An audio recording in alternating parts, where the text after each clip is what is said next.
Here's your news for August 16th, 2020. And your headlines for today include: huge blow for WWE after their association with the Amway Center. WWE adds stipulation to Seth Rollins vs. Dominik Mysterio Summerslam match. Is it a production error, or is WWE really taking TV-14 route? WWE signs their first French women's pro wrestler. You can play with yourself, says Drew McIntyre. Is AEW considering to sign Bill Goldberg? Tony Khan's thoughts on the former World Heavyweight Champion. Is Matt Cardona done with AEW? WWE considered a cooking show and more for Performance Center tapings. WWE possibly bringing back Saturday night's main event and more. We are kicking off today with news from WWE as the company is seemingly preparing to host shows in Orlando's Amway Center, but with some pretty big changes. We've previously reported that the company will use LED boards to show fans in the arena, but it's now being reported that there will be no live fans in the arena whatsoever. According to a source for John Alba, a rep from the city of Orlando has said that WWE does have an agreement with Amway Center until October 30th at the earliest, but with no live fans present in the building. This is quite the blow for WWE, who have been pitching for socially distanced fans to return to their events, and unless their agreement gets changed, there will be no live fans at any shows. It's unclear if this means there'll be no crowd at all at the Amway Center, as the company has recently been using members of its roster as fans for their TV and pay-per-views. On Wrestling Observer Live, Brian Alvarez noted that WWE reportedly has the Amway Center for the remainder of 2020, and time will tell whether the company gets to bring in actual fans after October 30th. We're looking ahead to SummerSlam next, as one match at the pay-per-view has got a new stipulation. It's been confirmed that the Seth Rollins vs. Dominik Mysterio match will now be a street fight after weeks of attacks with weapons from both men. This news comes shortly after Rollins told Dominik that he can use any weapon he likes during their match, and with the match now being a street fight, it's possible that Murphy or Rey Mysterio could also get involved. As if facing a former world champion isn't enough for Dominik, he'll now be facing Rollins in a street fight, though a win for the 23-year-old would certainly make this year's SummerSlam a night to remember. Over to SmackDown now, and this week, eagle-eyed viewers saw that the blue brand was labeled TV-14 instead of WWE's usual PG rating. Whilst many fans were ecstatic about the change, hoping to see edgier, more envelope-pushing content, there's been no announcement from WWE about a rating change, so it's possible that this was just a production error. With that in mind, it's easy to see why the rating was changed, with Retribution continuing to cause chaos, and the ongoing program between Braun Strowman and Bray Wyatt, which has seen both men terrorize Alexa Bliss in recent weeks. It'll be interesting to see if next week's go-home show for SummerSlam will be rated PG, and we'll keep viewers updated about any more possible changes. We're jumping across the pond to NXT UK next, as though the show continues to be off-air due to the ongoing global situation, the brand recently did sign a new star. After previously competing on the NXT UK brand, it's been confirmed that Amal has signed a deal with the company, making her the first French female superstar in WWE history.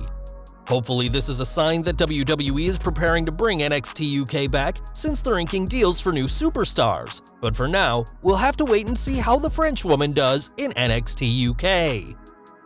Amal is just the latest star to join the company's roster, and with so many stars on Raw, SmackDown, 205 Live, NXT, and NXT UK, it's difficult to keep track of them all.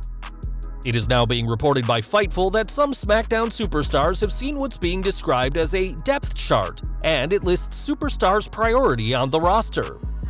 This depth chart is solely for the SmackDown roster, which lists faces and heels, and interestingly, Universal Champion Braun Strowman is seen as the blue brand's top good guy, despite his seeming heel turn as of late. Jeff Hardy was the second most popular face on the show, with Matt Riddle coming third, whilst Daniel Bryan wasn't listed at all due to him being home following Brie Bella giving birth to their second child.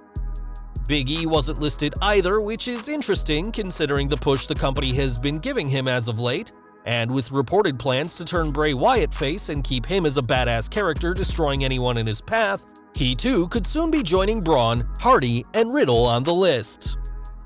Back to Raw now, and this week, Randy Orton gave a teaser of how his Summerslam match with Drew McIntyre will go in action figure form. On TikTok, the Legend Killer uploaded a video of his plastic self hitting an RKO out of nowhere to McIntyre's figure, and this caught the attention of our reigning WWE Champion. When BT Sport tweeted the video, McIntyre said that the Viper should enjoy these last moments where he can play with himself, a line that seems would have fit right in the Attitude Era. Over a decade after he debuted for the company, McIntyre has no plans on letting his WWE Championship go, and odds are there will be a new level of intensity when the two square off inside the Amway Center. One person who was at last year's biggest party of the summer was Bill Goldberg, and though fans haven't seen him since WrestleMania 36, the former Universal Champion nearly ended up in AEW. On his podcast, controversial wrestling personality Jim Cornette said that the company was planning on signing the Hall of Famer and even revealed what the company reportedly had planned for him. He said, "Goldberg was huge on Tony Khan's want list. He wanted Goldberg to come out and do the streak over again. I mentioned how much do you think he's going to charge for a 30-second job match? Probably the same as a main event pay-per-view match."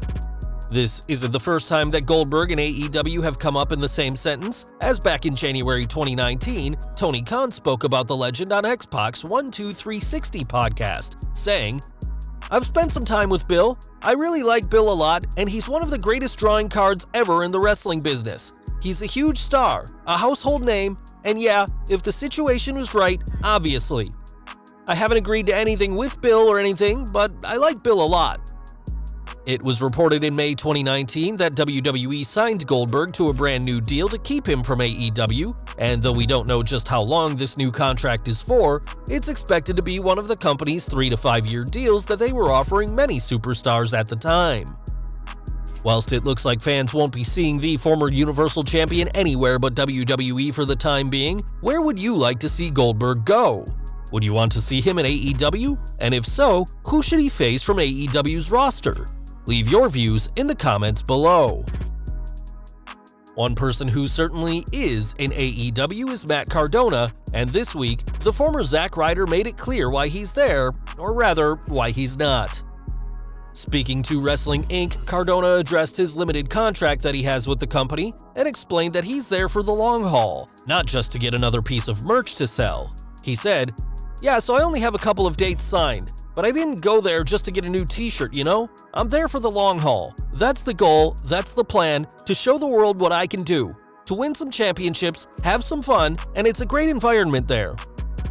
It wasn't too long after Cardona's release from WWE that Cody Rhodes said the former US champion will get over in a new way. And given how much Cardona seems to be enjoying AEW, fans should expect him on Dynamite for a long time to come. Back to WWE now, and it looks like the company may be bringing back one of its most classic shows. According to recent filings, the company filed for a trademark on the term Saturday Night's Main Event on August 11th, with one of the uses of the trademark being for a show about professional wrestling. Saturday Night's Main Event originally ran on NBC and replaced Saturday Night Live 29 times during that run, and it was later revived by WWE in 2006, with the last show running in 2008.